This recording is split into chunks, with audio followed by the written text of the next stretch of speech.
Oi, você acredita que o sucesso é apenas sorte? Eu sou a professora Iná, diretora da ETERJ, Instituição de Ensino Técnico em Santíssimo. O nosso convidado hoje é uma pessoa assim, uma história muito bacana, empreendedor nato, nascido e criado no subúrbio do Rio de Janeiro. Fabrício Oliveira superou todos os obstáculos da sua vida. De origem humilde, enfrentando a adversidade, lutou desde cedo e conquistou seu lugar no mercado, né? No Sim. mundo, no mundo, porque eu falo assim, hoje a gente não é mais local, a gente é mundial, né? Sim. Então, com vocês hoje, Fabrício Oliveira vai contar um pouco da sua vida, da sua experiência pra gente. Vai nos ensinar um pouco. Nada, a gente aprende também. Mas agradeço o convite. Muito feliz de estar aqui. Que bom, Fabrício, porque pra gente assim, é muito importante a gente proporcionar várias percepções de vida, né, para os nossos ouvintes. Então, muito bom tê-lo aqui conosco. A sua história realmente é inspiradora, né? Conta aí pra gente como é que foi um pouco da sua vida, né? A minha vida é tão longa, né? Acho que é longa não pela minha idade, né? Porque eu sou relativamente novo, tenho 37. Mas, assim, é muito difícil de não lembrar da minha avó quando eu falo sobre a minha história, sabe? Porque eu acho que começa lá na minha coroa, sabe? Então, minha avó, ela veio do Rio Grande do Sul, muito nova, né? E aí deve ter chegado aqui no Rio com uns 15, 16 anos. E ela faleceu até ano passado, né? No início do ano passado. Viveu até os 93 anos de idade, então... E só pra gente parar pra pensar numa mulher preta nos anos 60, 50, é muito difícil, né? Então não tinha muito estudo formal, então ela acabou tendo que trabalhar como empregada doméstica durante quase a sua vida toda. Teve 2 filhos aqui no Rio, né? O meu tio e o meu pai. E em um determinado momento ali da vida dela, que ela se sentiu desesperada, ela quis tirar a própria vida, né? E aí isso foi... Essa é uma história familiar, assim, que a galera conta lá em casa. E aí ela, em algum momento, em alguma estação de trem, ela encontrou um senhor que falou, não faz isso não. Eu tá com dificuldade e tal, eu te ajudo a criar os seus filhos. E aí ele de fato ajudou. Minha avó era de Irajá, esse senhor morava no Engenho de Dentro. E aí ele levou meu tio e meu pai para morar na casa dele. E foi nessa casa que eu nasci, né? Então, meu pai ele ficou até os 26 anos, meu tio um pouquinho antes. E esse senhor era o seu casaca, então isso também é muito difícil de falar da minha vida sem passar pelo seu casaca. Seu casaca era uma figura bastante conhecida assim no Engenho de Dentro, na década de 70, Eu 80. costumo dizer que essas pessoas são os anjos que São, aparecem na nossa vida para nos ajudar. senão eu não estaria aqui, né? São Foi, os anjos. na verdade, eu fui ajudado por muitas pessoas, assim. A gente não... Tu falou da minha história, da parte da minha história, né? Mas eu acho que eu sou fruto muito mais da ajuda de outras pessoas do que só do meu esforço pessoal, sabe? Por exemplo, seu casaca foi uma pessoa que foi fundamental ali, que era um período onde você não tinha creche para deixar o seu filho, então você não tinha muito o que fazer. E a minha avó ela tinha sido abandonada pelo marido também, era um período onde infelizmente, alguns homens tinham mais de uma família, então ele abandonou e tal. E o meu pai, ele foi crescendo ali. Meu pai era igualmente estudioso, ele era esforçado pra caramba, capoeirista, né? Ele era um bom capoeirista. Ele era professor de kickbox, então ele sempre foi ligado a esporte, então acho que eu herdei um pouquinho isso dele. Só que, infelizmente, ele perdeu a vida com 26 anos só. 26 anos. Nossa! Foi por uma situação errada, com amigos errados, acabou sendo mal influenciado. E aí eu cresci sem a presença dele, assim, foi ruim, assim, para mim, bastante, né, para minha vida de uma maneira geral. A minha mãe biológica também não tive contato, assim, e acabou que uma das filhas do seu casaca que morava naquela casa me criou dos 2 anos até os 7 anos de idade. Seu casaca faleceu no final dos anos 70, a esposa dele também, que era um amor, dona Menininha, faleceu no início dos anos 90, então era uma casa cheia, né? Tipo, eu sempre falo que era uma casa legitimamente suburbana, porque a porta ficava aberta, entrava quem quisesse. E era legal porque, assim, na casa do meu avô tinha toda uma representatividade afro-religiosa também, porque tinha dentro da casa do meu avô uma gira de Umbanda. E nessa gira, uma gira aberta que ajudava a comunidade de uma maneira geral. Se a gente pegar a literatura que versa sobre esse assunto, fala-se que nos anos 70 e 80, a Umbanda e os terreiros de Candomblé, eles eram considerados o SUS do pobre. porque também era um período que não tinha assistência pública. E qualquer dor do pobre, eles iam nas casas de Umbanda, né? Dor física, dor psicológica. E era um espaço também de acolhimento da comunidade negra. E da comunidade de uma maneira geral também. Isso aconteceu com meu pai, aconteceu comigo também. E essa casa que ela era tão cheia, nos anos 70, ela começou a ficar esvaziada, né? Porque eu sou casado que tinha 4 filhos, aí um faleceu, 2 se casaram, acabou ficando eu e a minha madrinha, que era uma das filhas, até os 7 anos, e a gente foi despejado.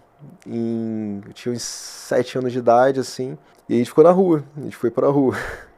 Tu vê como é que reviravoltas, né? Uma vizinha ajudou a gente, né? Uma vizinha da mesma rua, a gente ficou morando com ela durante um tempo. E aí eu não lembro exatamente se foram meses, se foram semanas, como foi uma questão, tem muito tempo, a gente acaba esquecendo, né? Não, e quando a gente é pequeno, tudo é muito grande. Muito, né? tudo muito... É tudo muito muito engraçado, distante, né? Um mês fica um ano, aquelas coisas assim, né? A gente dimensiona diferente.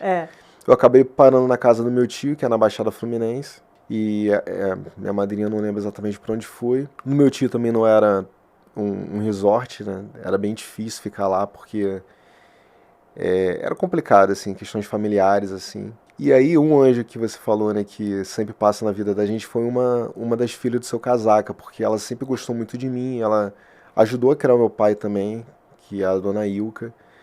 E ela sempre ia lá na casa do meu tio levar um biscoito, levar um mantimento, alguma coisa que eu quisesse, assim. E teve um momento que o filho dela viu que eu não tava numa condição muito bacana lá, e falou, vamos tirar o Fabrício daqui. E aí ela falou, quer passar um dia das crianças lá em casa? E aí voltou pro Meia, né? Eu falei, quero. Aí nunca mais eu voltei pra casa do meu tio. E aí minha mãe me adotou com 8 anos de idade. Foi aquela adoção à brasileira, né, que você não tem documentação nem nada, a gente adota apalavrado. E, assim, a minha mãe foi peça fundamental na minha vida, assim, sabe? Acho que foi a coisa mais importante que aconteceu na minha vida, foi a oportunidade que ela me deu ali de ser alguém, né? Porque, às vezes eu falo, ela não me deu nada absurdo, né? Mas minha mãe me deu a oportunidade de estudar, me deu uma cama limpa, me deu uma segurança alimentar. Isso tudo, tem muitos jovens que têm isso e acredita que isso é o básico, ou então nem percebe que tem isso como benefício, mas isso é um baita benefício para quem não tem nada. Com certeza, né? É só você ter um acolhimento. Eu falo assim, você ser acolhido, né, com amor e com carinho, isso já muda muito a vida de qualquer um, né? A minha madrinha era a irmã dela, né? E era uma pessoa bem agressiva, assim, sabe? E aí a minha mãe, ela falou, ó, aqui você não vai ser tratado como você era tratado com ela. Eu nunca vou te encostar um dedo. Então, eu já vi ali uma diferença no tratamento a nível de, poxa, aqui eu não vou passar sufoco pra ninguém me bater, alguma coisa do tipo à toa, né? E a minha mãe falava, ó, você nasceu pobre. Minha mãe não tinha muito letramento racial, né? Esse letramento que a gente vê hoje em dia, que a galera lê e tal. Mas ela era de grandíssima sabedoria, assim, uma grandíssima consciência. As pessoas, no tempo passado, né, atrás, elas tinham muito mais cultura e sabedoria, né, do que hoje em dia, que é tudo muito... Sim, acho que ela conseguiu raso, ler. né? Ela falava, ó, ela falava um negócio engraçado assim, ó, cara, você nasceu preto, num país racista. Então, assim, a oportunidade que eu vou te dar para você ser alguém é estudar. Porque estudando você vai conseguir alcançar o que você quiser. E eu digo sempre assim, até na escola eu falo para os alunos, o estudo é uma coisa que ninguém nunca vai tirar de você. Sim. A pessoa pode chegar, te roubar tudo que quiser, mas a sua a cultura, a sua educação, não tem quem leve, né? Isso aí é para você. Você tem que valorizar cada momento, cada dia, porque é seu. Só você pode fazer. É algo que não te tiram, né? Minha mãe falava muito isso, assim. E aí eu levei isso a sério, né? Então, em parte porque eu entendi muito cedo que de fato era ali uma oportunidade para eu poder ser alguém. Mas, em outra parte também, eu queria aquele orgulho bobo de orgulhá-la, né? De, poxa, tu tá me dando uma oportunidade aqui, então eu tenho que lhe dar uma contrapartida e que seja através dos estudos, né? E eu levei a sério isso, então eu sempre introjetei na minha mente que estudando que eu seria alguém. Ou seja, você escolheu o caminho correto, né? O caminho da certeza, né? Você vai estudar, vai se formar, vai ter a certeza de que você vai conseguir, né? Porque às vezes eu falo assim, as pessoas falam assim, poxa, fulano teve uma sorte danada. Sorte é você estar preparado para as oportunidades. Sim. Né? Porque às vezes aparece a oportunidade, você está tão além da... como é que é? Eu falo mundo de Nárnia, e aí você não consegue perceber que está batendo na sua porta, né? É uma certeza que demora, porque é a longo prazo que você tem um resultado, né? Pô, eu nasci no subúrbio, então, pô, eu vi um monte de gente fazendo coisa errada também. Então eu lembro que você fez Gama, eu lembro que eu saía do Engenho de Dentro, eu ia a pé, e eu passava em ruas assim, onde via a galera fazendo besteira, e eu lá com a minha mochilinha, indo estudar, indo pra biblioteca da Gama. E eu via, eu a pé e, pô, os meninos de moto, assim, muito novos, eu falei, caramba. Isso nunca me apeteceu muito, porque eu sabia que, de repente, em 15 anos, eu poderia ter aquilo dali um pouco mais, mas demoraria, mas né, as coisas boas a gente tem que construir com o tempo. E se eu tivesse, por exemplo, uma cabeça imediatista, ou não tivesse valores, que foram os valores que minha mãe me passou, de repente eu poderia querer ter coisas materiais em um período onde eu não teria que ter, onde eu teria que estar investindo no meu conhecimento. Então eu vejo assim, tem uma meninada muito nova, assim, eles pensam muito em imediatismo, sabe? Para ontem. Eu falo assim. Desconstrói a longo prazo. E aí o ter, se a gente fizer uma comparação, é muito fácil você ter, né? Porque você vai lá, eu falo assim, vai lá, compra em 10 vezes, 15 vezes, né? Parcela, faz, isso aqui. E você construir o seu eu, né? Você fazer a sua formação, você se formar, ser você. Sim. Realmente, aí é o longo prazo, né? E às vezes dá aquele desespero, você não quer mais, vou desistir. Mas não, a gente está ali na luta do dia a dia. Eu falo, inclusive, isso, né? Que eu estou lá na escola 33 anos. É quase a sua idade. Né? 37. Então, eu falo assim, educação, às vezes você entra num desespero que você fala assim, cara, eu vou embora disso aqui, não vai dar certo. Aí daqui a pouco vem um e fala assim, nossa, vocês fizeram isso assim, foi tão bom, você contribuiu para a minha formação, você me fez enxergar. Aí você fica... Não, isso é muito legal. Esquece tudo de ruim que você passou, né? Então, é muito bom a gente ver o sucesso também das outras pessoas, né? Você vê... o que eu costumo também falar, família é aquela que você é inserido e a relação é boa, de amor, né? De afeto, de atenção, de carinho. Às vezes você vive numa casa que tem pai e a mãe e Deus que me perdoe, o negócio é feio, né? Até você tem vontade de falar assim, sai daí, sai pra cá e deixa a pessoa viver, né? Não é um lar, né? É diferente, é isso aí.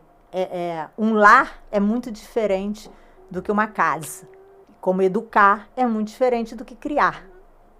Então, o amor faz essa base nas duas relações, né? E aí, você vê, com afeto e com amor, você se tornou um homem de muito sucesso, você está aí nas redes sociais, você está aí em programas de reportagem, você falou um pouco do seu podcast, você tinha o seu podcast. Conta aí pra gente assim, como é que foi a mídia, né, que você começou a ser descoberto pela mídia e ter hoje a proporção que tem, né? Eu acho que vai muito a reboque, assim, da minha vida empreendedora, né? Então, eu sou da gestão, então fiz graduação minha vida toda foi falar e estudar gestão. Então, fiz administração, depois fiz marketing primeiro, depois fiz administração. Fiz pós, MBA, mestrado, doutorado, tudo em empreendedorismo. E chegou um determinado momento que eu decidi empreender. Eu tinha lá os meus 20 e pouquinhos anos, eu estava na minha segunda graduação. Falei pra minha mãe, eu quero empreender. Ela, pô, tu tá maluco, empreender. No Brasil? Pobre não empreende, cara. Pô. Aí meu irmão até falou, adotivo, né? Ele falou, pô, mas teu pai tinha empresa, cara? Ele brinca. Eu falei, não, nem pai tem, cara. Ele, não, cara, não é assim. Eu falei, cara, não, você tem como você empreender do zero. Você vai começando devagarinho ali. E eu conheci um rapaz na faculdade, um colega de turma, assim, que enquanto a gente estava procurando estágio, ele não estava preocupado em estágio. Ele tinha uma sapataria com a irmã dele. Eu fiz amizade com ele e eu falei, pô, cara, tu vai procurar estágio não, cara? Ele, não, não quero, eu tenho uma empresa. Eu falei, tem empresa? Aquilo não era concebível na minha cabeça, assim. Ele, eu tenho uma sapataria com a minha irmã no Daltal. Eu falei, caramba, cara, mas tu começou do zero? Ele, comecei do zero, cara. Aí aquilo me intrigou, assim. Eu falei, pô, então uma pessoa do meu lado, ele pode, de fato, começar uma empresa devagarinho e tal. Aí eu comecei a estudar aquilo, aquela possibilidade, vi que era uma possibilidade, e eu fiquei com vontade, assim, de ter um negócio. Eu tinha como espelho, aí vai a questão dos exemplos, né? Eu tinha como espelho os meus professores, foram meus primeiros espelhos, assim, da faculdade, porque eu os vi assim, pô, os caras eles têm empresa durante o dia e vêm dar aula à noite. Porque eu queria ser assim também, né? Eu queria ter a minha empresa, queria dar aula Divide um também. pouco, né, Eu queria ser um professor empreendedor. Isso foi a minha primeira meta, assim, profissional. E eu fui estudando, fui trabalhando, e decidi em 2011 ter uma marca de roupa. Eu já tinha tido a ideia de ter um projeto antes, que não deu certo com alguns amigos, e eu decidi fazer sozinho. E aí eu fui fazendo aos pouquinhos, tive a ajuda da minha prima era formada em moda na época já, então ela me deu uma bola, assim, sobre... Mas eu sempre gostei de pegar uma costureira e fazer meus próprios desenhos, construir minhas próprias peças, e aquilo dali foi acontecendo. Só que você, de fato, empreender do início é muito árduo, assim. Primeiro você tem que se autoconvencer que é possível, de fato, você empreender. Quando você decide, você começa, de fato, tu tem toda a dificuldade ali de gerar caixa, dificuldade de divulgar seu próprio produto. Até de fazer o preço, né? É muito você saber difícil. como é que vai E olha que eu tô fazer. falando, eu sou um cara que eu sempre estudei isso. Eu, quando comecei a empreender, eu já tinha feito graduação, tinha feito pós, e mesmo assim tive dificuldade, que parece que quando você olha para o seu negócio, você dá um bug, assim. Você ensina muito para os outros, mas você se emociona muito quando você fala do seu próprio negócio. Mas eu tinha um negócio que eu falei para mim, cara, eu já tinha tentado outros pequenos negócios que não deram certo, e eu falei, eu vou fazer o que eu chamo de teoria do camelô, que é aquela teoria que não tem muita teoria. É simplesmente você, vou botar aqui uma quantidade de produto, vou vender e vou comprar mais, é isso. Eu decidi fazer 200 peças. Vou fazer 200 peças, 6 estampas. E na época a minha ideia era fazer uma coleção que falava de Rio de Janeiro, porque obviamente era o meu local, era o meu local, era a minha subjetividade, era o que eu queria falar. Mas a primeira coleção eu queria falar sobre subúrbio carioca. Seria uma coleção só. E aí eu fui com a minha prima no Polo Têxtil no Rio Comprido, comprei malha, fui numa costureira no bairro de Fátima, a gente cortou. Fomos numa pessoa que silcava no Morro do Tuiuti, o cara fez o silk, beneficiamos no Engenho de Dentro, tem uma lavanderia no Engenho de Dentro, que eu trabalho com eles até hoje. Coleção pronta. Isso era meados ali de outubro de 2011, se eu não me engano. Por aí, 11 não, 2013. Coleção pronta, eu já tinha feito umas pré-vendas assim com alguns amigos, que eu não falei que o produto era meu, porque na época eu trabalhava numa empresa que não podia ter CNPJ. E aí eu falei, tô com um produto aqui de um amigo que tá fazendo, mentira. Era eu, de um amigo, comecei a mostrar uns layouts assim, não tinha nada pronto, o pessoal gostou, traz aqui pra mim quando eu tiver. Eu falei, não, vou levar, tô ganhando comissão e tal. Eu tive o produto pronto, uma sexta-feira peguei a produção, coloquei numa mala. As 200 camisas. 80%. 80%. Coloquei numa mala, visitei um amigo que já tinha feito uma pré-venda para ele, visitei um outro, no sábado fiz a mesma coisa. Só que eu dei mole porque eu coloquei a mala no meu porta-mala. E na época minha namorada, que hoje é minha esposa, a gente morava no Meia, e o Meia tinha um índice muito alto de assalto e furto de carro. E aí eu parei meu carro debaixo do apartamento dela, não tinha garagem. Nós dormimos, acordamos no dia seguinte para votar, era época de eleição, se não me engano, para prefeito. E aí quando eu fui abrir meu carro estava quebrado, com o vidro quebrado. E eu, garoto, né, deixei a produção toda. Eu pensei, poxa, tomara que não tenha levado pelo menos a produção da mala, né? E tinham levado a produção da mala. Levaram quase 80%, eu fiquei revoltado, triste e tal. E como eu sou, de certa forma, otimista e resiliente, assim, eu me sinto uma pessoa resiliente, né? Eu falei, cara, eu vou aguardar, eu vou ficar de boa, fiquei chateado no momento, mas fui votar, na volta a gente viemos andando assim numa principal ali do Meia pra parar pra comer em algum lugar. E aí eu vi um rapaz que tava catando latinha, todo sujo assim, com uma camisa minha branquinha. Eu falei, cara, com um cara ali com a minha camisa. Aí minha primeira ideia... Tava na... ele pegou em algum lugar. E, por exemplo, roubaram, levaram pra algum lugar, distribuíram e ele se deu bem. Aí minha primeira intenção foi, pô, eu vou dar umas palmadas nele, né? E eu vou fazer com que ele me diga onde é que tá a fonte. E ainda tinha roubado a minha mala, que, pô, tinha comprado fora, e eu, poxa, eu adorava aquela mala. Aí eu pensei assim, poxa, roubaram na porta da minha casa, né? Pô, pode de repente fazer uma maldade com a minha esposa, porque na época o meu enteado era pequenininho, tinha 4 anos de idade, 4 para 5 anos.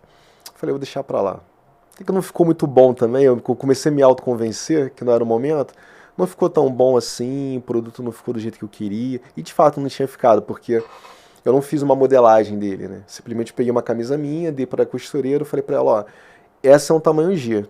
Aí ela, na experiência dela... Foi fazendo os menores, né? No limite da experiência dela, ela quando foi fazer a expansão do tamanho, ficou muito parecido com a GG, a M ficou muito... Porque você tem que fazer uma modelagem, né? Uma modelagem do papel. Eu falei, não ficou legal o negócio. E aí, durante um bom tempo, assim, minha esposa, a gente via pessoas na rua usando. Motoboy, entregador. Eu falei, ali, vão ser meus divulgadores, né?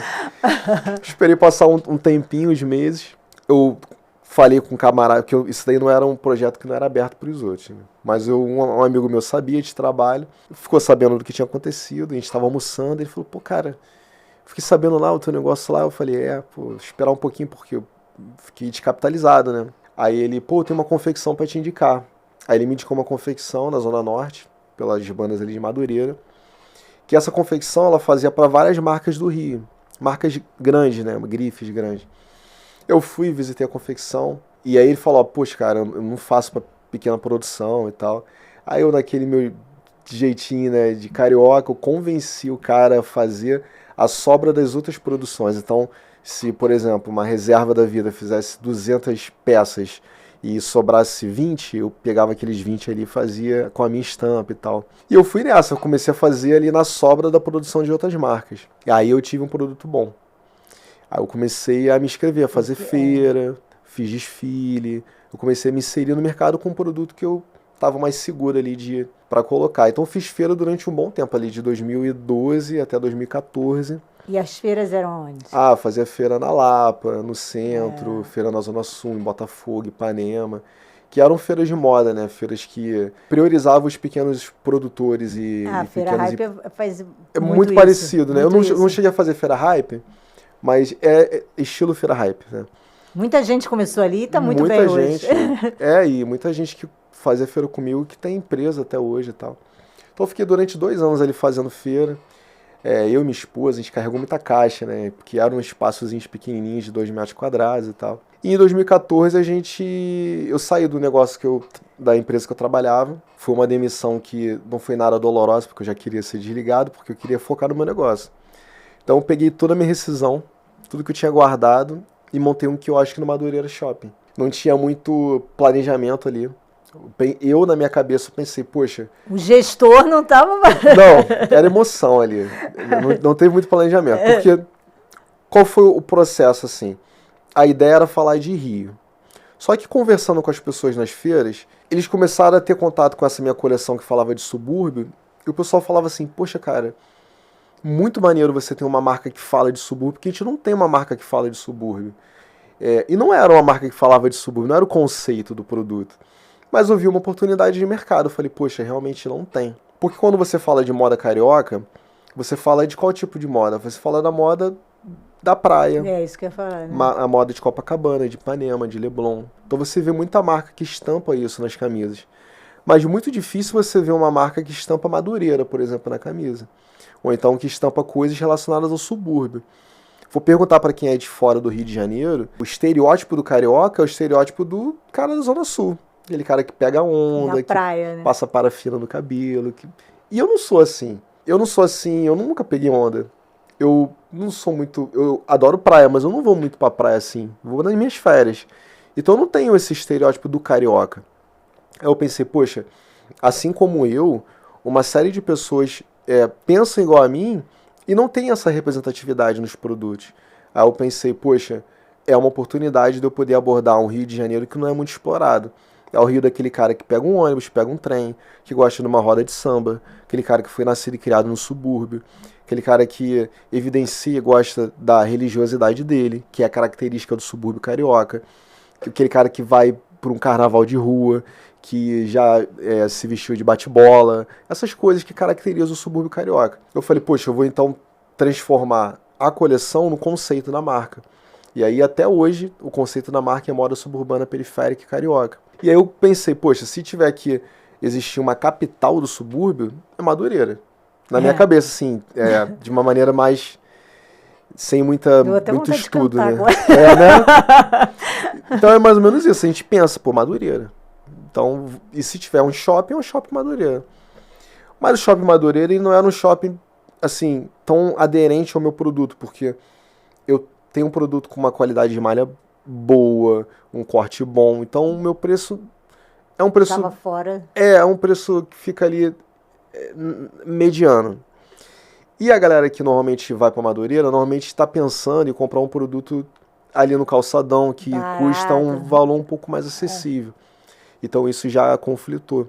E o pior que aconteceu foi porque em 2014, quando eu montei o quiosque, eu estava conversando até com o dono da confecção que me atendia, ele falou assim, cara, tu vai montar porque estão falando que a gente vai entrar numa crise. Estão falando. Eu falei, não vou acreditar muito em você não, fui na minha. Só que de fato teve aquela crise de 2014, 15, 16, que quebrou um monte de pequenos negócios, teve atraso de servidores públicos, o consumo foi lá para baixo, o PIB reduziu, e isso afetou os pequenos negócios também, afetou tudo. Teve uma crise política econômica, né? E não foi diferente comigo. Eu vi até um artigo há pouco tempo, né, que teve uma queda da quantidade de pequenas empresas de 14 para 16, que elas morreriam em 2 anos. Eu falei, caramba, que boca desse artigo, né? Porque de fato, eu entrei em 2014 no Madureira Shopping e em 2016 eu quebrei. Quebrei em abril de 2016. Começou a ficar difícil, ficou difícil de pagar aluguel, difícil de pagar fornecedor.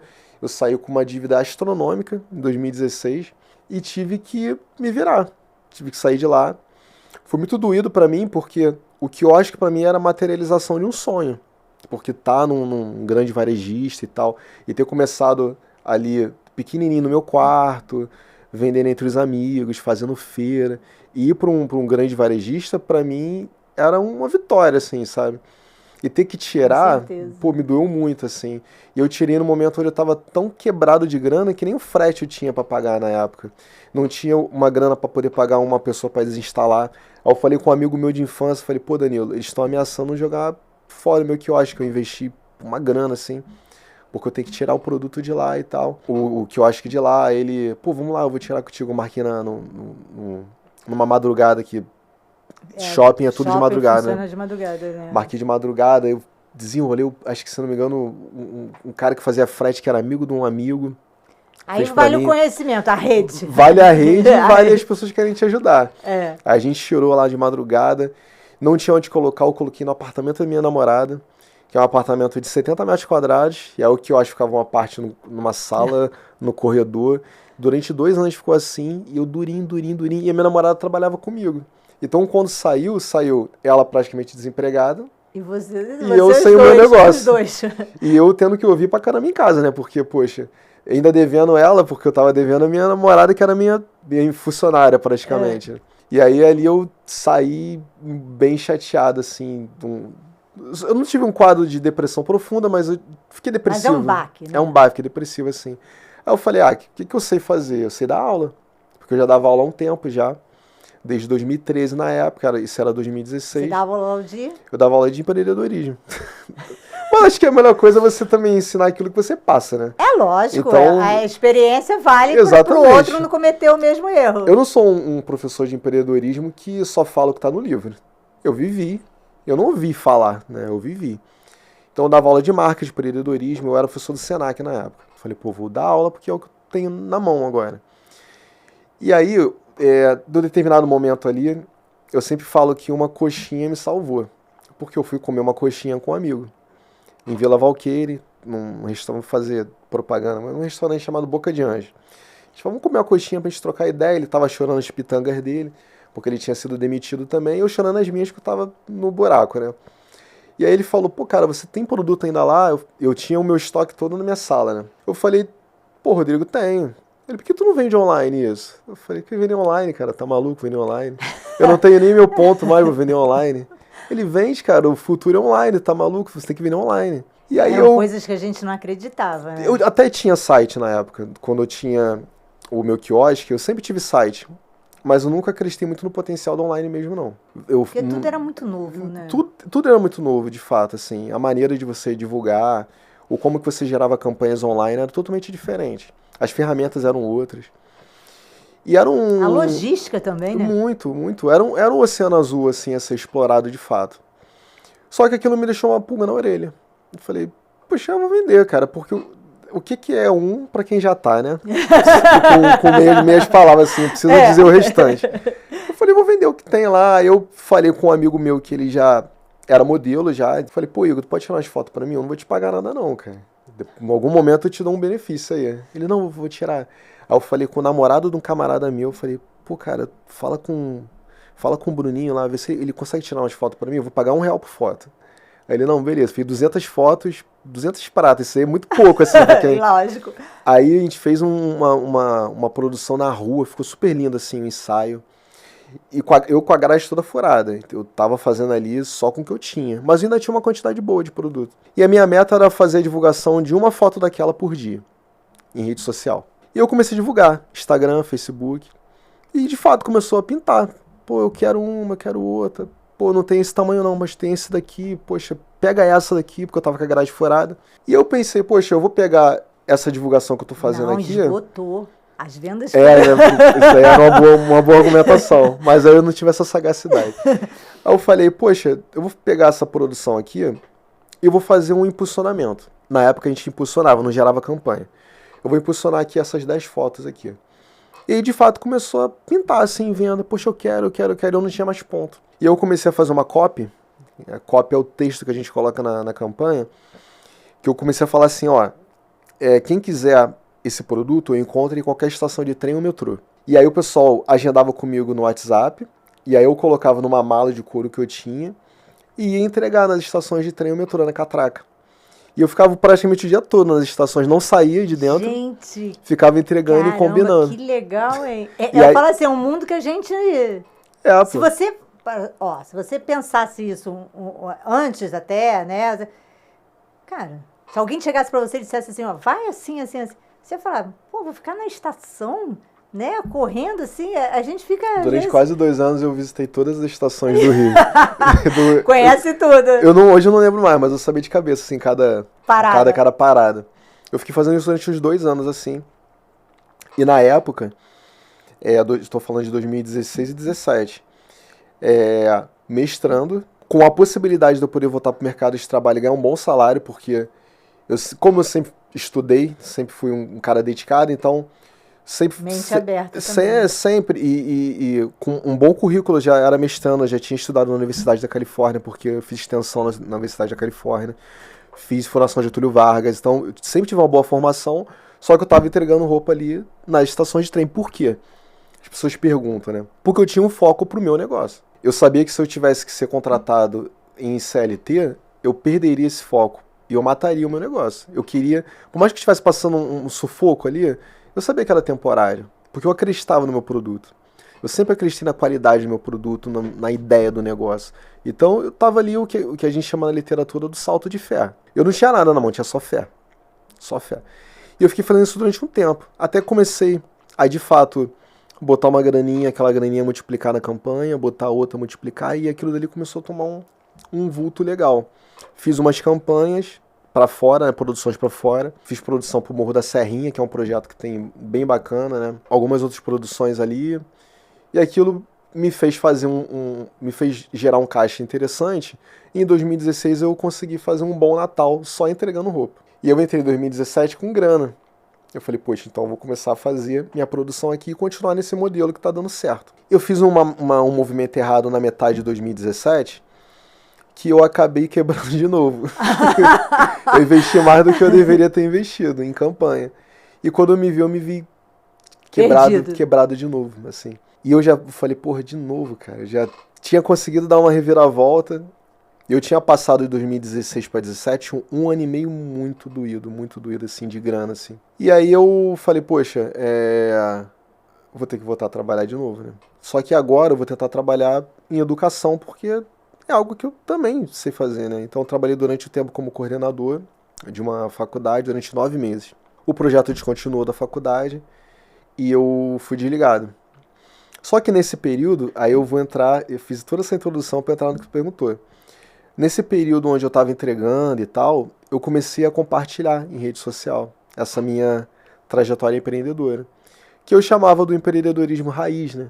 Que é o empreendedorismo do mundo real. E ao invés das pessoas... Tem muita gente que se conecta ao empreendedorismo, aquele cara que vai pro palco e fala que fica milionário.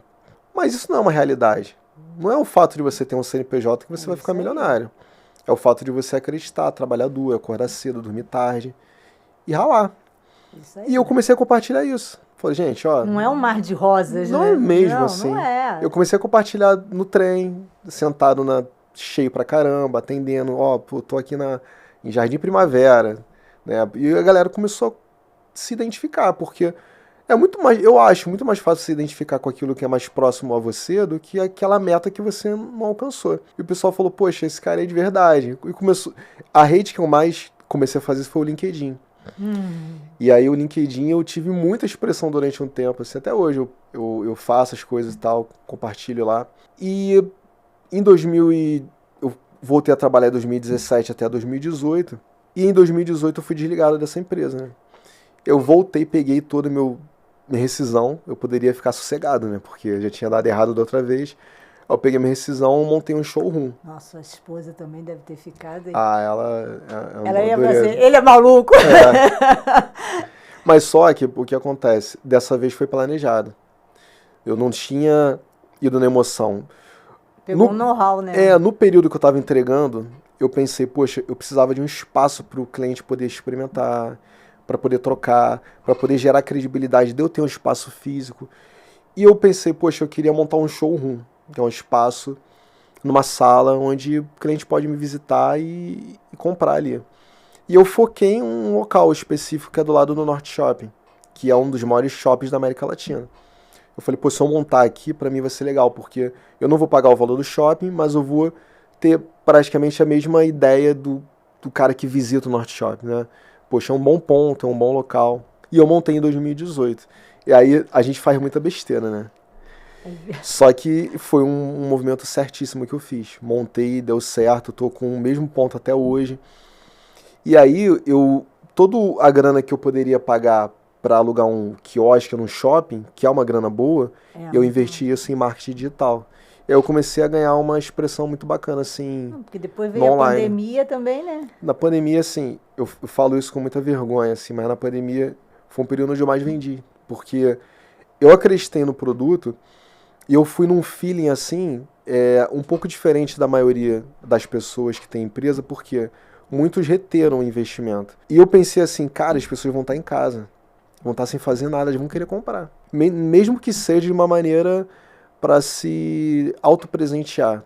Pô, o cara tá chateado, tá em casa, tá depressivo. E eu falo assim, né, foi aí que também muitas lojas de shopping se mantiveram. Né? Mas muitas quebraram. Muitas quebraram. Por que muitas quebraram? Porque não sabiam fazer online. E eu já estava nessa corrida do online desde 2016.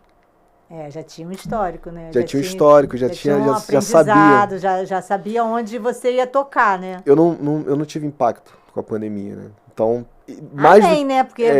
mais do que isso, acho que não tô falando no que diz respeito a todo o problema que foi a pandemia, mas falando em negócio, a pandemia para mim foi um momento onde até muitos concorrentes que trabalhavam ali competindo comigo, eles fecharam e eu continuei no meu segmento. Então, não teve muito impacto para mim. E eu foquei no online. O que me foi muito bacana para mim também foi que esse lance de compartilhar, em 2018, eu recebi um contato de um camarada pelo LinkedIn. Aí ele falou, poxa, cara, eu queria vamos tomar um café e tal, pô, vejo tuas postagens no LinkedIn, acho bacana. O que tu pensa, de repente, compartilhar no TEDx? Aí eu falei, é trote. Tu tá brincando comigo, né?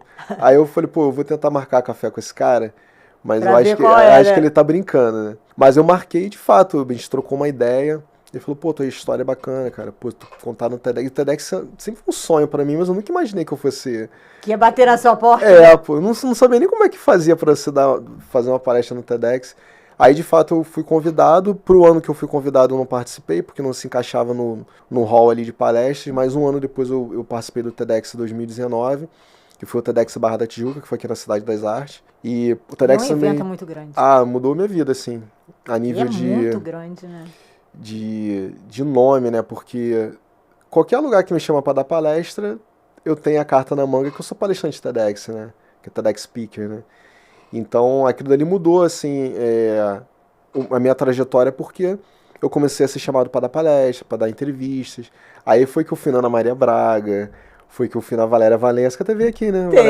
Teve. Ela me chamou pro programa dela. Cara, eu comecei a dar entrevista pra um monte de lugar e isso ajudou a divulgar meu produto também. A Valéria falou que a carreira dela começou assim também, né? Chamaram ela para participar de um concurso. De uma coisa, né? Que ela não tinha nada a ver.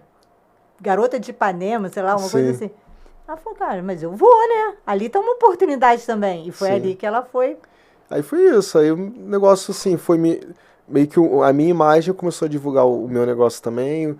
O investimento no online deu super certo, então as coisas estão andando. Não, e eu falo assim, né? Você, com todo o seu estudo, com todas as suas experiências, você vai buscando os seus caminhos, vai abrindo os caminhos, porque você tem a forma de dialogar, de se apresentar, e errei, né? Imagina que eu não tenho estudo. Eu que tive estudo, a gente erra, porque a gente se emociona, porque é diferente você ser consultor e você dar pitaco pro negócio dos outros. E é diferente você ter o seu próprio negócio, porque dói. Se ele fosse bom, pô. Mas um momento você acerta, você erra. A gente erra muito e acerta muito, mas a gente tem que acertar um pouco mais do que errar. Eu errar, né? E a vida é isso. Não tem pra onde fugir, né? A gente entrevistou aqui também alguns empreendedores, né? Agora hoje tem a sua própria empresa também. Então eu falo assim, e ficou muito marcado para mim, você tem que querer. Não adianta ninguém... eu quero que o Fabrício conquiste... Não sou eu que tenho que querer, né? A gente só consegue o seu espaço, né? O nosso espaço, quando você quer. Eu acredito, eu quero, eu vou. Se você estiver meio indeciso, as coisas não vão, né? Acho que você tem que ser fissurado pelo seu negócio. Se você não for fissurado pelo seu negócio, você não pode esperar nada dele. O Mano Brown, ele fala um negócio que é muito interessante. O pessoal quer viver da música. O pessoal quer ser músico e tal, quer ir no local tal, quer ter dinheiro, quer tirar foto. Tu tá compondo todo dia?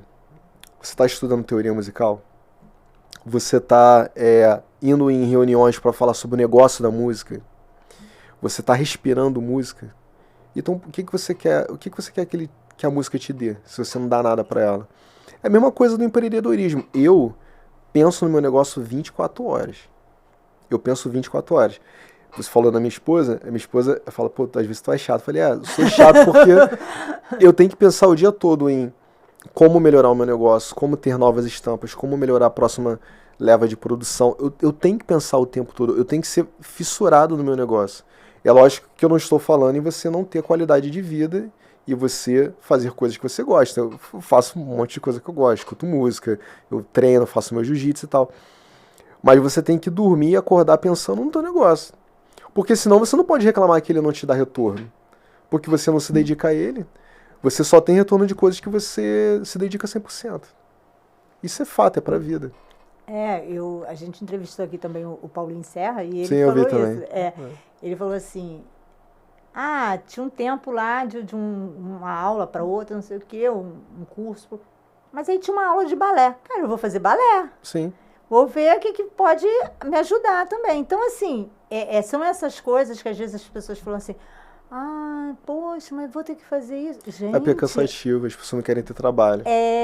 né? É o que a gente tá falando assim, criar e educar é diferente. Então, assim, para você, não caiu do céu, você Sim. fez acontecer, né? E, assim, é muito importante a gente fazer acontecer todos os dias. Eu, por exemplo, vamos dizer, meus pais fundaram a escola, né, ETERJ. Hoje a gente tem muito mais administração nossa do que do meu pai, porque meu pai faleceu, vai fazer 34 anos, a ETERJ tem 61. E aí, como é que a gente faz? A gente quer. Se a gente quer, a gente vai à luta. Sim. E é o que você falou, é constante, né? Em 2014, 2015, 2016, a gente passou um sufoco. Foi muito duro. Depois veio a pandemia, que também foi um outro aprendizado. Que você falou assim, você tinha know-how no online. Eu não tinha. Em 15 dias, a gente teve que botar a escola para funcionar. Sim. Online. Olha, no período de 20 anos, quanta coisa, né? Que a gente passou a nível de empreendedor mesmo. Não. Vários baques que a gente poderia ter fechado. Tá? Não, e eu falo assim, em fevereiro, né, de 2020, se chegasse para você e dissesse assim, olha, a partir de março, o comércio vai estar fechado, não vai ter mais escola, não vai ter mais isso, não vai ter mais nada, você vai viver dentro da sua casa. Você fala, ô maluco, da onde você está tirando isso? Sim. Né? E a gente viveu. O mais doloroso na época era não saber se aquilo dali duraria 15 dias ou 10 anos. É isso aí. E não tinha solução, né? Porque quando a gente entrou no online, era assim, 15 dias e voltam às aulas. Passou um mês. Não, vai ser em agosto. Aí passou agosto, não veio. Eu falei, gente, quando que a gente vai voltar? Parar, né? Então é isso aí. A gente sem saber, sem ter a certeza de quando a gente ia voltar a viver na nossa realidade. Você falou aí do jiu-jitsu, você é faixa preta de jiu-jitsu. A gente sabe que o esporte ajuda muito a gente, né? Como é que foi o esporte, assim, para você, na sua vida, você acreditar e treinar? Sim. Eu faço desde muito novinho. Eu treino desde os 8 anos de idade, né? Então eu já treinei um monte de coisa. Já competi ginástica olímpica, quando eu era pequenininho. Porque quando eu era pequenininho, eu fazia parte de um grupo chamado ACM, que é a Associação Cristã de Moços, né? Que é um grupo que tem no mundo todo e tal. Eu passava o dia todo lá. Então eu ficava pulando de aula em aula. Então fazia futebol, depois fazia basquete, fazia... A minha mãe falava o seguinte, lá dentro, fazendo esporte, você vai ter a cabeça ocupada. Né? Então você não vai ficar na rua fazendo besteira. Porque a preocupação de toda mãe que tem um filho que mora em subúrbio ou em comunidade é dele ficar na rua fazendo besteira. Eu acho que o esporte é algo que faz a pessoa ali focar e ter o que fazer, né? O que ocupar a mente. E o jiu-jitsu em si, eu tinha um certo preconceito com o jiu-jitsu, né? Porque eu comecei fazendo capoeira, muito por influência, assim, do que falava do meu pai e tal. Que é lindo, né? Porque eu achava que a capoeira tinha mais a ver com a minha ancestralidade, eu sempre fui muito, sabe, ativista da causa negra e tal. Então eu falava, pô, capoeira é nossa, é da nossa raiz. Pô, jiu-jitsu é coisa de playboy, cara. É coisa de pit boy que gosta de bater nos outros na rua. Aí eu fui convidado... Tinha muito essa visão. Hoje tem muito menos porque as coisas se resolvem diferente na rua. Você vai querer bater alguém na rua, você é morto. Né? Então você tem que pensar 3 vezes antes de querer fazer uma besteira. Mas tinha, eu me lembro disso. Zona Sul, Barra, o pessoal achava que... ia resolver tudo. E eu tinha um preconceito muito forte assim, com o jiu-jitsu, eu não queria fazer. Mas eu fui convidado para participar de uma aula com um amigo, né? Ele falou, cara, vem aqui, traz um kimono aí. Eu já tinha um kimono de monta-luta que eu fazia. Peguei gosto, fui numa aula experimental, ele não ficou e eu fiquei. Aí eu já tô há 14 anos já fazendo. Aí eu fui, já sou faixa preta há um bom tempo, já tem uns 6 anos. E pra mim o jiu-jitsu é muito bom porque ele forma muito a tua persona, o teu caráter, né? Acho que o esporte, de uma maneira geral. Porque você acaba não desistindo muito fácil das coisas, você se torna uma pessoa mais competitiva, não pelos outros, mas contigo, você se cobra mais. Imagina você entrar num dojo onde você tem um cara, às vezes, de 100 quilos querendo te esganar. Se você sai daquela situação ali, você consegue passar por qualquer situação na vida. Você passa a ter um pouco mais de sensibilidade com as pessoas, porque por mais que as pessoas achem, poxa, você vai ali pra brigar, não, você vai pra lutar, e você passa a ter menos medo de tocar nas pessoas. A gente vive um mundo onde a gente tem um autor que eu adoro, né, que ele até fez a passagem no ano passado, que é o Antônio Bispo, que escreveu um livro que é A Terra Dá, a Terra Quer. Acho que se eu não tiver me fugindo a memória. E ele fala que nós somos muito cosmofóbicos, que é muito na ideia de que a gente perdeu a capacidade de viver em grupo, de viver em coletivo, de viver em sociedade. Então a gente vive muito isolado, a gente entra no elevador, a gente tem dificuldade de dar um bom dia, e de falar com as pessoas, de olhar nos olhos, sabe?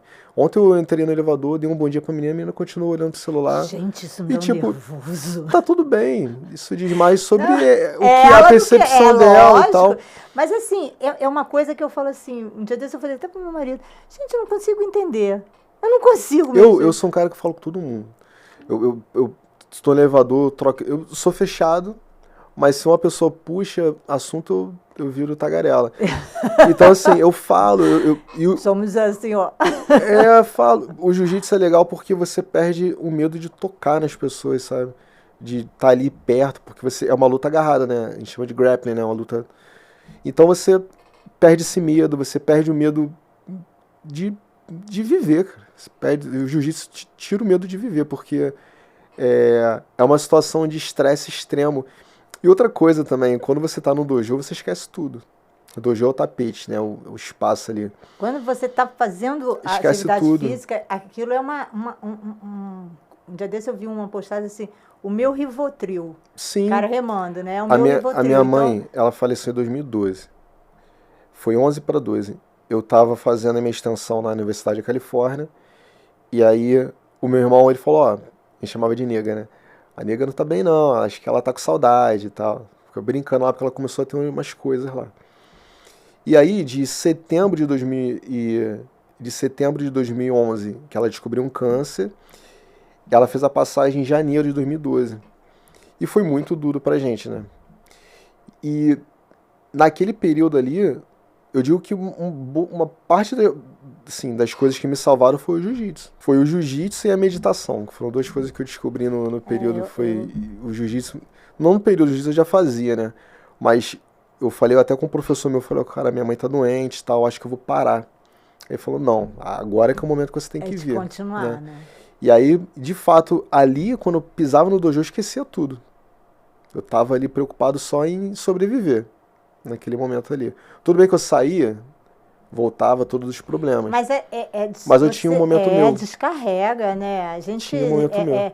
Eu falo assim, né? Esse momento em que você está praticando uma atividade física, você está também tendo contato com outras pessoas, você está vendo outras vidas, está rindo, está brincando, né? Você está se exercitando, como é que se diz? Colocando a alma na leveza, né? E isso é muito importante, né? E é muito legal também porque o jiu-jitsu, você entrou ali dentro, todo mundo é igual. Você pode ser desembargador, mas se você for faixa branca, você vai ter que bater continência para mim, que sou, por exemplo, sei lá, qualquer coisa mais simples, porque eu sou faixa preta. Então não tem hierarquia social ali dentro. Não, então você tem que, de fato, seguir a norma do treino, do jiu-jitsu. Então a humildade ali, ela é muito exercida. Em vários aspectos, porque às vezes você toma um couro de um cara que é magrinho, mas é um cara super técnico, e você pega um cara super forte, que acha que vai bater todo mundo, o cara não consegue. Então, assim, a humildade ali, ela é exercida a todo momento. Então, eu acho que é perfeito. Eu acho o esporte muito disso, né? Eu me lembro quando o meu filho tinha, sei lá, uns 8 ou 9 anos de idade, ele é flamenguista alucinado, o Flamengo perdeu, acho que pro Santo André, um campeonato dentro do Maracanã, onde estava tudo para ser do Flamengo.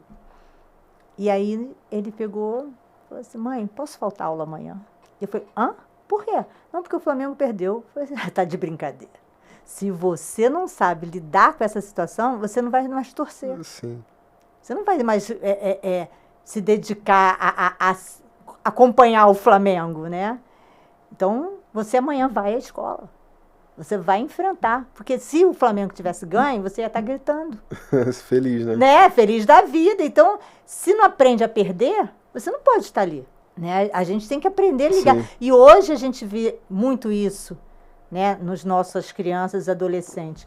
A frustração, né? Como eu me lembro assim, o ano passado, nas Olimpíadas Internas que a gente faz, nossa, quando começou, as eliminatórias começam sempre em agosto para terminar em novembro. E era uma choradeira. Por quê? Porque eu perdi o jogo. Falei, não. Estou com crise de ansiedade. Eu falei, não, isso aí você está com raiva porque você perdeu o jogo. E é normal. Né? Mas também não posso levar aquilo, estou passando mal. Não, gente, pelo amor de Deus, a gente aprende a perder. Sim. Né? E tá tudo bem. Um dia você ganha, outro dia você perde. Eu costumo dizer lá em casa, sempre disse também, futebol pro meu filho, quando começava, futebol só termina depois que o juiz apita. Então, até o último segundo você tem que segurar a sua onda. Depois. Tudo pode acontecer. Né? É isso aí, né? E você de repente você está ganhando lá, né? Vamos dizer, eu não conheço muito as regras. Aliás, não conheço nada. Mas de repente você está ganhando num golpe, você pode perder, né? Sim, no finalzinho. Faltando 10 segundos, se tu não der mole, já era. E aí a gente fala assim, né? Às vezes eu falo assim, mas eu me atrasei só 5 minutos. Não, você atrasou o suficiente para você perder uma oportunidade. Sim. Né? Então, assim, infelizmente, muitas crianças e adolescentes, eles não vão conseguir entender essa fala, né? Essa colocação hoje nossa. Mas daqui a um passar do tempo, É questão de maturidade, né? Tu vai ganhando maturidade. Né? E a maturidade faz com que você perceba onde você tem que seguir, onde você tem que ir. Você falou da sua marca, né? Da sua luta, das suas conquistas, a sua marca representando o subúrbio carioca. Sim. Mas a sua marca não vai ficar só no limite do subúrbio, né? Uhum. Qual é a sua intenção, assim, de abrangência, né? De crescimento? O que você quer fazer da sua marca levar para os cariocas, né? E cariocas, e paulistas, e mineiros, e os americanos. Hoje eu já vendo para o Brasil todo, né? Então, eu já posso considerar que é uma marca nacional. Já tem um tempo já que a gente vende para o Brasil todo. Acho que não tem um estado assim que a gente não tenha vendido, né? Tem um Acre, há pouco tempo eu mandei um pedido pro Acre, eu falei, poxa, eu completei todo o mapa, porque só faltava o Acre aqui e realmente fizeram um pedido pro Acre. A minha filha que fala assim, o que é o Acre? Mas eu poxa, tá vendo? Chegou lá. Eu mando o Brasil todo, mas por quê? É engraçado até porque eu não criei uma marca de subúrbio carioca só para o suburbano. Eu criei uma marca para vender o conceito do subúrbio carioca para quem quer consumir de fora do subúrbio, ou para quem se identifica, ou para quem se identifica com uma parte do conceito da gente. Quando a gente fala de conceito do subúrbio carioca, a nível de moda, eu tento dividir como se fosse uma árvore ramificada, né? Então, o que compõe o conceito do subúrbio carioca? Musicalidade. Aí a musicalidade você pode falar sobre o samba, sobre escola de samba, sobre a história da musicalidade suburbana, periférica. E isso é consumido no Brasil todo. O samba é nacional, mas o samba é muito carioca também. Quando a gente fala uma outra ramificação, a historicidade do subúrbio, então eu estampo numa camisa locais e bairros, por exemplo, que não são tão representados assim. Inclusive, se eu não me engano, eu tenho uma camisa que tem Santíssimo. Caramba, eu ia perguntar isso, vamos lá. Mas, se eu não me engano, eu acho que tem. Porque tem uma camisa com vários bairros, eu acho que tem Santíssimo. Se não tiver, vai ter que fazer. Eu acho que tem sim. Então, assim, um rapaz que mora em Santíssimo, ele não veria uma marca escrita Santíssimo na camisa dele. Ele veria Ipanema, Leblon e tudo mais. Só que isso conecta também com pessoas que não estão mais no subúrbio carioca, no Rio de Janeiro, mas que moram fora, mas que se identificam. Você não precisa ter nascido em Madureira para você saber a importância e querer usar uma camisa escrita Madureira. Então, outras pessoas do Brasil todo podem se conectar com essa historicidade. ou com essa territorialidade do subúrbio. Uma outra vertente também que a gente aborda dentro do conceito é a vertente afro-religiosa, que é uma vertente que é muito forte. E isso foi um ponto que exponenciou muito a venda da gente, porque há um gap de pessoas que querem produtos de qualidade, que falam sobre a nossa ancestralidade, seja ela Bantu, seja ela Yorubá, seja ela Fon, Nagu, G de Angola, mas que tem uma qualidade de produto ali e que fale sobre essa ancestralidade afro-religiosa. Isso... E a expressão, né? Você tem que... Eu acho assim, né? Todo mundo tem o seu direito de expressar, né? Por que conecta ao nosso conceito de cultura suburbana? Porque o subúrbio carioca, ele é um dos maiores celeiros de terreiros de Umbanda e Candomblé do Brasil, historicamente falando. E isso eu consigo vender para o Brasil todo. Então, eu zero restringo o conceito de cultura suburbana carioca para simplesmente suburbanos e carioca. Então, hoje a gente consegue vender para o Brasil todo. A gente tem uma revenda hoje, eu acho bem curioso falar, que é no Japão, em Shibuya, em Tóquio. E já está com essa revenda, já tem 7 anos. Gente, que bacana! Tem 7 anos. O japonês, ele é apaixonado por samba. Essa revenda que é uma loja que vende coisas relacionadas ao Brasil, eles têm ali oficina de pandeiro, oficina de cavaquinho, eles têm escola de samba lá no Japão. Então é muito engraçado você ver eles usando uma camisa escrito samba de um produtor que é daqui da Zona Norte do Rio. E eu já vendo há anos para eles. Então, assim, você achou que ficaria só ali no Norte Shopping? Eu não achei, não. Eu sempre pensei alto, assim, sempre pensei... E por isso que as pessoas perguntam, poxa, cara, é uma moda de cultura suburbana, por que se chama Fowler? É por conta disso. O fato, por exemplo, de eu ter uma marca que é um nome em inglês, é para ser acessível para todo mundo. Imagina um japonês falando, por exemplo, uma marca que se chamasse Ginga Carioca. Ele não falaria. Agora, Fowler, ele falaria. E outra... O que a gente tem hoje no hall de marcas que falam de cultura carioca, masculina? Tu tem Osklen, tu tem Nimitz, Reserva, tu tem Hadley. Olha como é que essas marcas são compostas, né? Aí tu imagina eu colocar uma marca Ginga Carioca para tentar competir dentro dessa prateleira mental. Automaticamente o consumidor, ele me coloca numa prateleira abaixo. Eu trabalhando esse mesmo tipo de conceito, eu fico numa prateleira semelhante. É a mesma coisa. Aí vai o lado do professor de marketing, né? Poxa, se você for fazer um sabão em pó, você não vai fazer uma caixa de sabão em pó muito diferente do que já tem na prateleira. O que vai ser? Vai ser azulzinha com azul escuro. Se tiver um aditivo ali, ela vai ser vermelha e tal. Que vai puxar a mente das pessoas para que já tem ali. Pro que já tem ali. Se você for, por exemplo, montar um restaurante japonês, você vai usar ali do preto, do vermelho, do dourado, desses contrastes, porque já está na cabeça do consumidor um pré-conceito sobre aquilo que ele quer ver ali. É verdade. Então, não muda para uma marca de roupa. Eu não quero ser visto numa prateleira diferente. Eu quero estar ali naquela prateleira de moda carioca. E eu não quero fugir muito daquilo dali. Mas eu quero ter um outro conceito. Eu quero defender uma outra bandeira, como eu defendo. Eu defendo a bandeira de que a moda carioca não se limita à moda praia e moda da Zona Sul. O subúrbio ele tem que ser visto. Ele tem esse direito, como você falou, de se expressar. E mais do que isso, o subúrbio não é o que a grande mídia fala. O suburbano, ele não é aquela figura só do Agostinho Carrara, que usa xadrez com listrado, com tênis de bolinha, que é cafona, que fala besteira. É uma personagem, não estou falando mal da... mas é um estereótipo do suburbano, a gente vê na mídia que é sempre isso.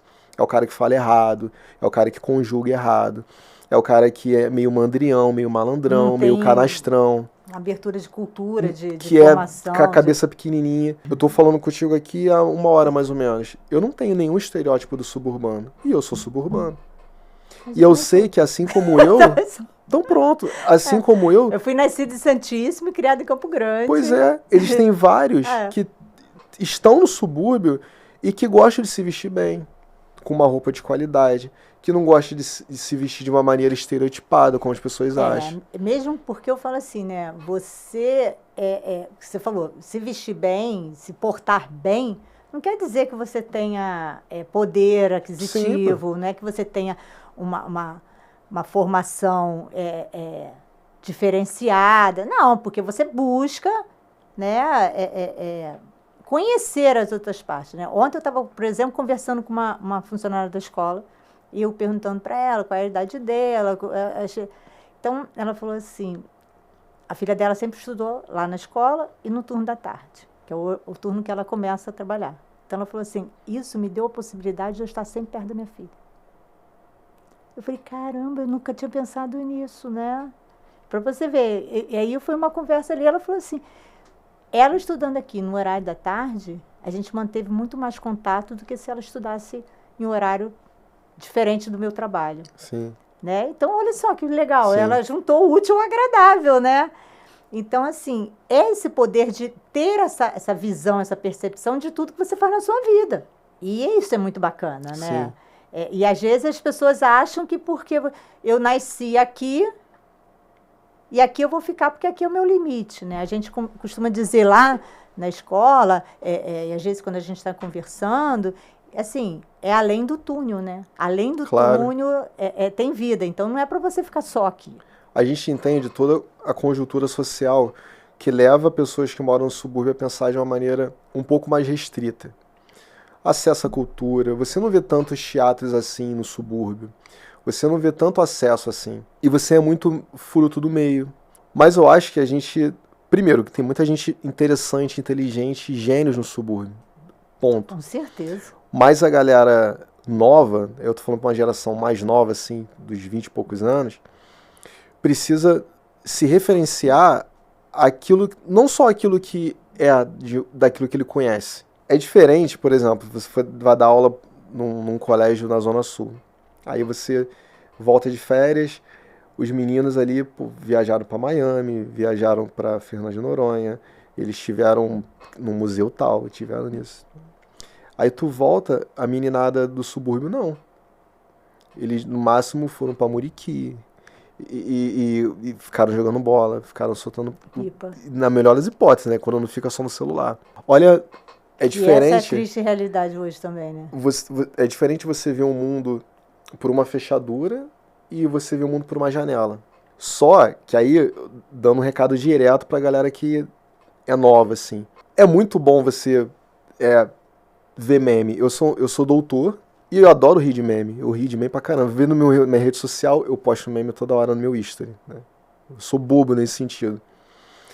Mas você tem que dividir o seu tempo também de conhecer só a Suna, ao invés de ver só meme. Você precisa conhecer um pouco de Shakespeare também. Pô, Fabrício, tem que ter esse nível de... Você tem que conhecer a literatura brasileira. Você tem que ler. Porque você vai deixar de ver o mundo por uma fechadura e aí sim você vai passar a ver o mundo pela janela. Eu acho que os livros de uma maneira geral, e eu sou muito defensor disso, eles ampliam muito a sua mente. E hoje a gente vive num mundo onde está muito mais acessível você ler. Não só por conta de bibliotecas públicas. Se você for em alguma instituição, não vão te furtar de você ficar navegando lendo os livros. Eu estudei na Gama Filho, eu ficava no 11º, 2º, 13º andar, horas lendo livro ali naquelas baiazinhas que eu ficava, porque não tinha tanto esse lance de internet. E bom pra mim, porque eu acho que eu maratonei, que nem a galera maratona série, vários livros. Eu pegava ali o sistema da Gama Filho, eu fazia administração, botava administração. Então eu via tudo que tinha ali. Tinha um momento que eu li quase tudo que tem aqui na biblioteca da Gama Filho. Eu já cataloguei N livros. E aquilo dali ampliou a minha visão para entender que legal o que tem ali. É legal você assistir coisas que são relacionadas ali à sua cultura local. Mas você tem que conhecer outras coisas também. É aquele negócio, né? É o ditado, quem lê, escreve e fala. Sim. Né? Porque você amplia o teu vocabulário. Você vai ter condições de... Sabe? E outra... argumentar, né? Você pode ser de onde você for. Outro recado que eu falo pra galera. Mas se você tem uma leitura, se você tem influência de leitura, a gente tem a capacidade, a gente que é suburbano, periférico, a gente que é preto, de falar várias línguas. Várias línguas. E a gente que lê. Eu consigo me portar formalmente num grupo de doutores e mestres que a gente tem na UF, que eu fui pesquisador da UF, e citar autores. e eu consigo estar num barzinho falando com uma galera e falando a linguagem deles. Mas a galera que busca oportunidade e que tem leitura, quando fizer uma entrevista de emprego, o entrevistador vê que ele tem influência verbal, que ele consegue conjugar bem, que ele consegue articular bem, que ele consegue se portar bem, ele tá um passo à frente. Independente Gente, que lindo de onde você falou, porque a gente fala isso pra caramba. independente de onde você esteja. Eu entendo super toda a questão estrutural, mas ela não te define não como vai pessoa. Te limitar. Não. Quem se Não limita pode, é você mesmo. Não pode. É mais difícil? É mais difícil, sim. Eu vou bater em 20 portas, que de repente o camarada do lado vai bater em 2 e vai conseguir. Mas é o que a gente tem. Não tem muito o que a gente fazer. Eu costumo dizer lá para os alunos o seguinte: no final do curso, todos serão técnicos. Mas você pode ser um técnico ou um técnico. Quem vai definir a sua categoria é só você. Sim. Porque o seu currículo você que faz. Se você sai da escola, chega a casa, almoça, deita e dorme a tarde inteira, acorda lá pelas, 5, 6 horas, e aí vai Acabou. fazer... Acabou. Você não vai ser nada. O que eu falo pro meu enteado tem 16 anos. Estudou hoje? Estudei. Quanto tempo? 2 horas. Falei, tem alguém estudando 3. E você daqui a pouco vai competir em vestibular. É isso aí.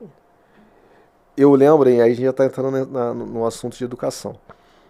Eu lembro quando eu fazia faculdade, a minha primeira faculdade eu fiz na Candelária. Então, eu fiz porque eu estudei de bolsa na Nossa Senhora da Piedade.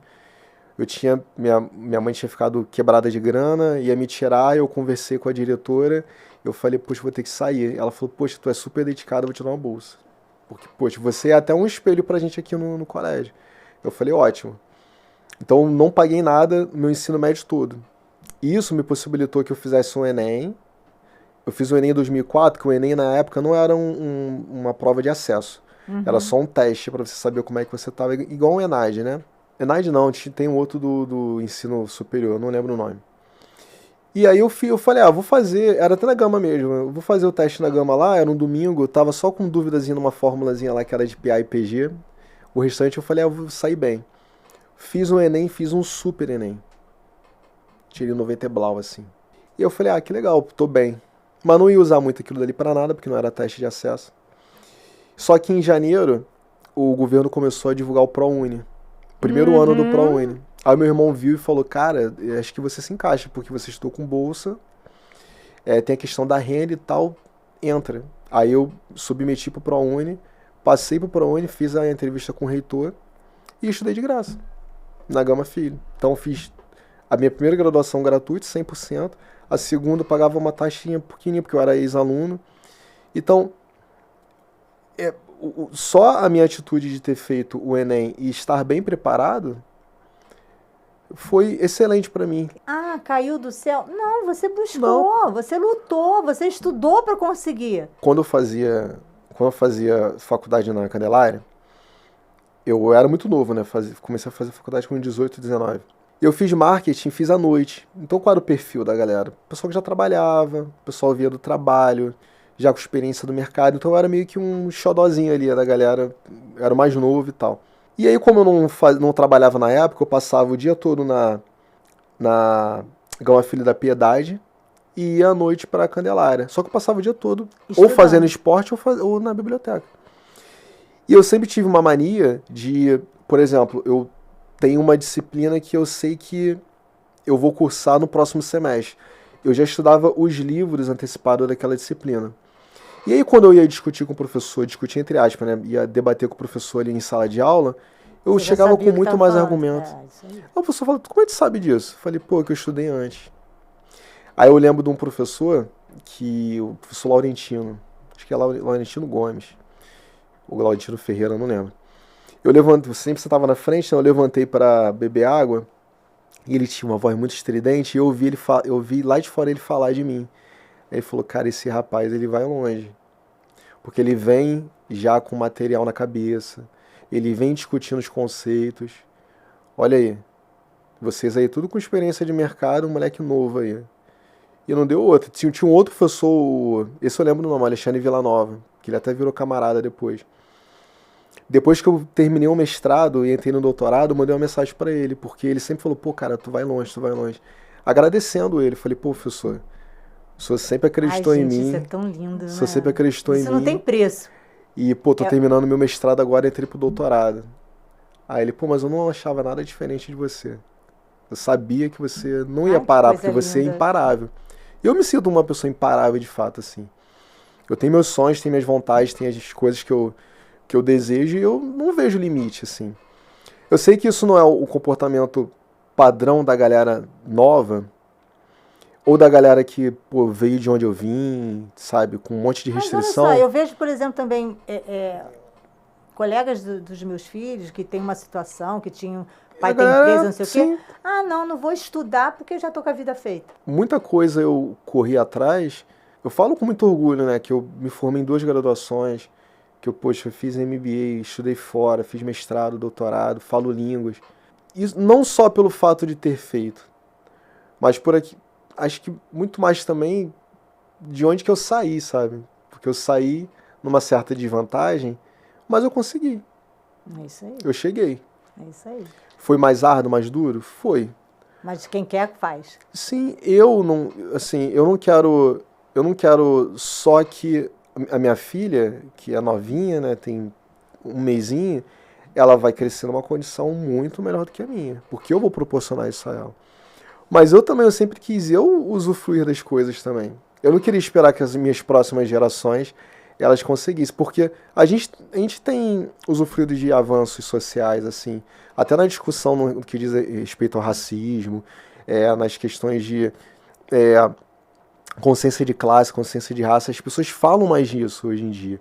Não é só um assunto mais nichado como, só ativista, militante fala isso. Não, a gente tem colocado na mesa esse debate, que vai demorar para a gente ter uma equidade social. E se a gente pensar assim, hoje você vai poder oferecer condições para sua filha que você não teve. E ela vai poder oferecer muito mais, os filhos dela muito mais. Então Sim. A gente assim, né? Mas você concorda que eu não quero esperar eu usufruir para que o meu tataraneto usufrua? Eu quero usufruir também. Não, claro, né? A gente tem que... Mas tem uma galera que fica esperando as próximas gerações. Não, cara. É assim, você vai oferecer, ela vai... E aí vai... Porque se ela não aproveitar, ela não vai conseguir dar. Sim, né? A gente exatamente. Não vai oferecer. Bom, a gente está chegando aqui, né, no final do nosso bate-papo. Eu ficaria aqui muito mais, né? Quando você falou aí a gente não pode esperar, né? A gente tem que fazer acontecer, né? Quem sabe faz a hora. E, assim, eu ia até falar para você dar um recado, mas eu acho que a nossa bate-papo aqui foi todo de recado para a nova geração, né? Para os jovens que hoje estão aí, estão começando no mercado de trabalho, que nunca perca a vontade, o seu querer e a sua crença de que você pode. Todo mundo pode, né? Só basta fazer. Foi, assim, uma delícia conversar com você, gostei bastante. de ouvir as suas histórias e saber que você tem hoje o que você fez por você, né? Porque você também podia pegar os conselhos do seu pai, da sua mãe, a sua avó e falar assim, não, isso não é para mim. Sim. Né? Então, a gente também sabe, você soube absorver e usar. Gente, você quer deixar algum recado mais? Agradecer o convite. Eu gostei bastante, foi um bate-papo bem agradável. Foi um prazer enorme te conhecer e estar aqui batendo papo. Vou querer a camisa, você me mostra a camisa de Santíssimo, que agora, nós estamos lá com as portas abertas também. Legal. Já pensei um monte de vezes aqui, poxa, ele vai ter que ir lá na escola fazer uma palestra para os alunos. Então, assim, porque é uma experiência que eu acho que também fala mais a linguagem deles, né? Porque às vezes é muito fácil, eu já sou considerada a velha para eles e ela fala alguma coisa, né? Então, gente, então é isso aí. Espero que vocês aprendam bastante, que vocês aproveitem a oportunidade, conheçam mais sobre o Fabrício, porque aqui a gente só teve uma palhinha, né? Mas na rede social dele você vai conhecer bastante ele. E, mais uma vez, obrigada. Obrigado.